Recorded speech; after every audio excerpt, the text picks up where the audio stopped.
So, I'm gonna have my stepdad help me with this because I'm not allowed to touch the stove or the oven here.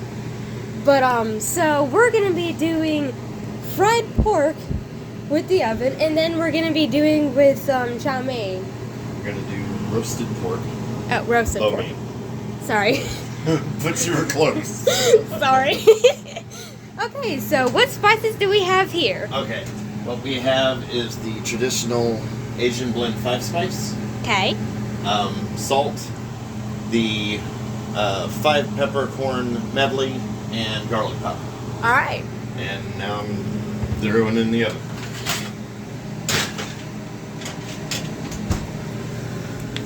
Bye-bye. For baking, We get to use the wok. Very rare. Alright. Got it. Alright, so this is a combination of soy sauce, hoisin, oyster sauce, and raw natural honey. Alright. And I need just a little bit. That's a little bit more than I wanted, but that's okay because it's garlic and it's garlic. Alright. So a little bit of garlic oil. This is going to be our glaze. Once we're to the point where we're ready to get everything glazed up. Alright. Now, don't try this at home. Unless if you're very professional and you have a high pain tolerance, even then, try not to do it. Yeah, try not to do that. I do a lot of stupid things in the kitchen. Don't do what I do. Actually, I don't think that's ready yet. Aw. Well, Got a little bit. These are the noodles that we're going to be working with because that's all we got right now. yeah, had I known that I was going to be doing this a little ahead of time, then I could have ordered proper lo mein noodles somewhere, probably off of Amazon. Unfortunately, I just found out Friday or something, and then I get here only on the weekends. And again, I'm not allowed to touch the stove or the oven, so I'm having him to do it. You're allowed to if you want to. Personally, I'm going to stay away from that because apparently it's very, very iffy. Especially depending on which stovetop. Yeah, this stovetop specifically is a bit of a jerk, so.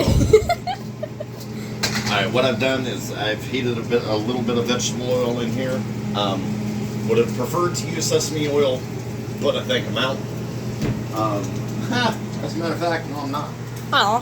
So, just for a little bit, just for the flavor of the sesame there. Why not? What we're gonna do after I'm done throwing it at my feet is we're gonna give that the opportunity to heat up and brown just a bit. This is the pork that we roasted in the oven. So once we start to get good browning and caramelization along the pieces of muscle itself, then we're going to add the glaze to it. Again, try not to touch the food or anything unless if it's for your own. And also, try not to burn your fingers off. This is kind of what I do for a living, and as you can tell, I burn myself quite often. This was from work just this past yesterday, as a matter of fact. So, yeah, be careful. It's hot, things are sharp. And also, try to be careful when it comes to grease or anything like it. Because it's gonna pop. People like me who have been doing this for long enough, we don't really seem to feel it anymore. You notice it when it gets to points like this, because, I mean, all of these were from reaching into a very hot oven. So, yeah. you kind of get used to it. Yeah. Again, I really do like the wok because it's very rare that he uses it, and it's just very fun and satisfying. It makes me happy. Like I said, I would love to have one of the hand-hammered round bottom woks, but with this being an electric range, it'd be really hard to do that without one of the little ring holders, and you gotta have a stand for it. And he'd prefer to have a gas stove. Yeah, because that's what I work with at work. And he's very much used to it.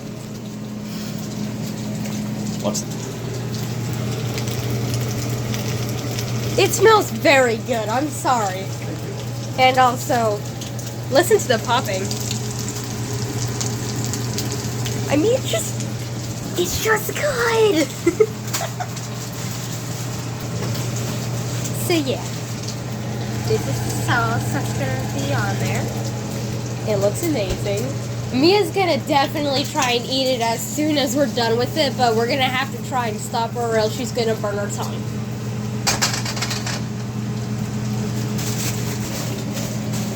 So what happens to be in there? Huh? So what happens to be in the bag? The wrong thing. It wasn't what I thought it was. Aw. I thought it was something else, so Aw. never mind. Well, that's sad. Thought it was broccoli or something. Yeah. Aw. What did it end up being? Broccoli, just the wrong cuts. Aw. I told you it was what it was, but it wasn't what I thought it was. I thought it was something else.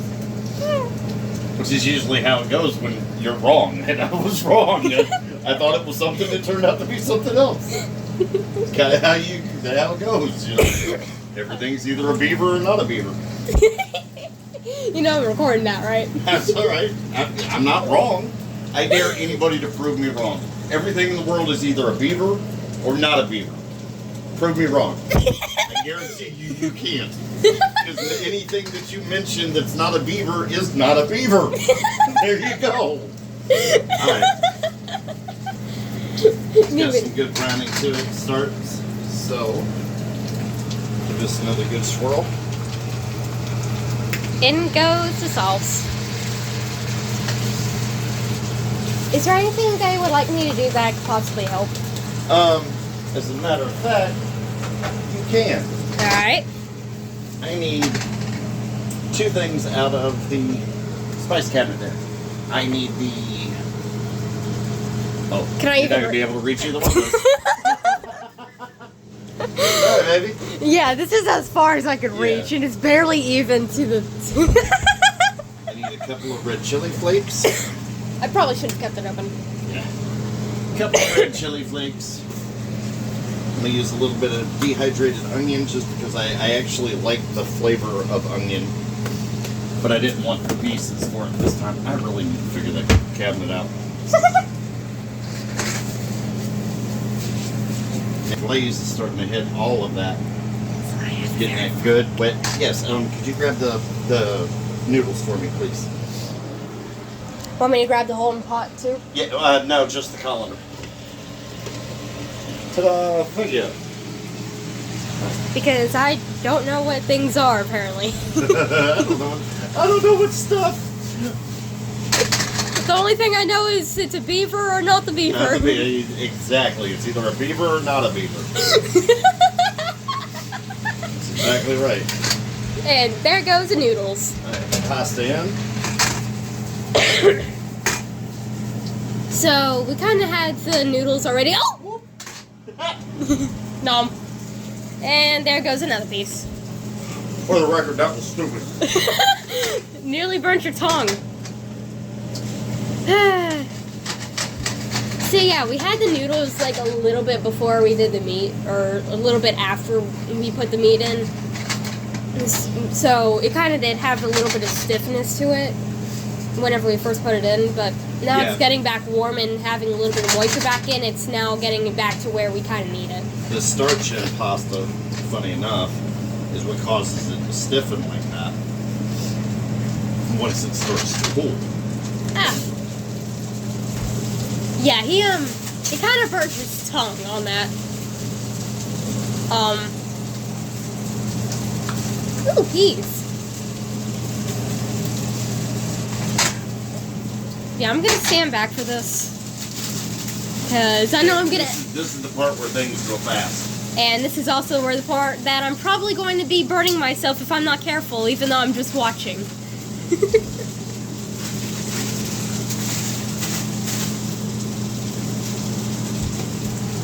Now, It looks really good.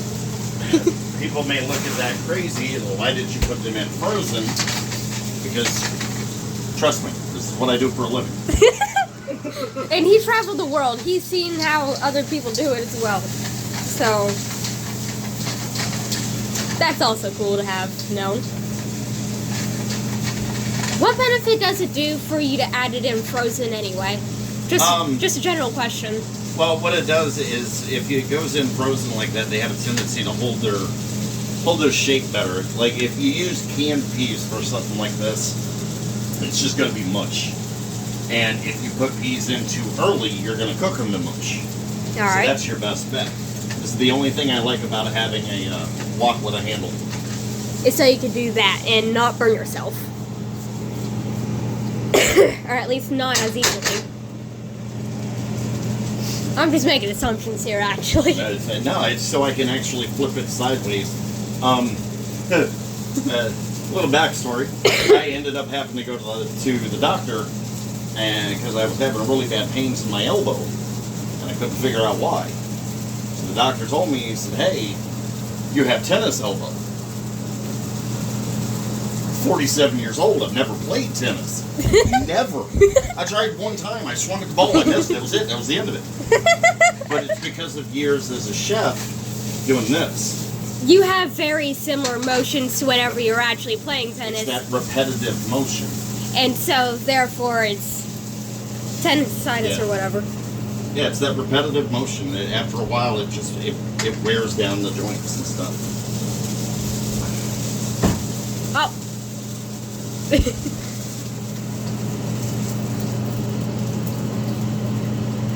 So yeah, that's all right. I'm gonna eat it. All right. This is home. It's whatever. What type of seasoning is that? It's pink salt. This is Himalayan pink salt. It is my favorite type of salt to use at home. We don't know about at a restaurant in case if someone happens to not like it or have something to do with it. Usually, I try to use sea salt in my restaurant work because I really like sea salt. It's a very this may sound like a weird statement, but it's a cleaner tasting salt. If it's non-iodinized, I don't know. That doesn't sound like a word, but it probably is. 'Cause, you know, English was not my first language. My apologies. But yeah, it kind of sounds like a word. But all right, here we go. And that is pretty much the finished project. I'm going to eat it. And I bet that Mia's going to love it too, as long as it's cooled off so she don't burn her tongue. Yeah. Like you probably did. Oh yeah, I do that a lot too. All right. All right.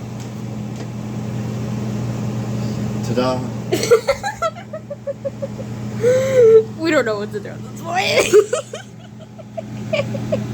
All right, bye.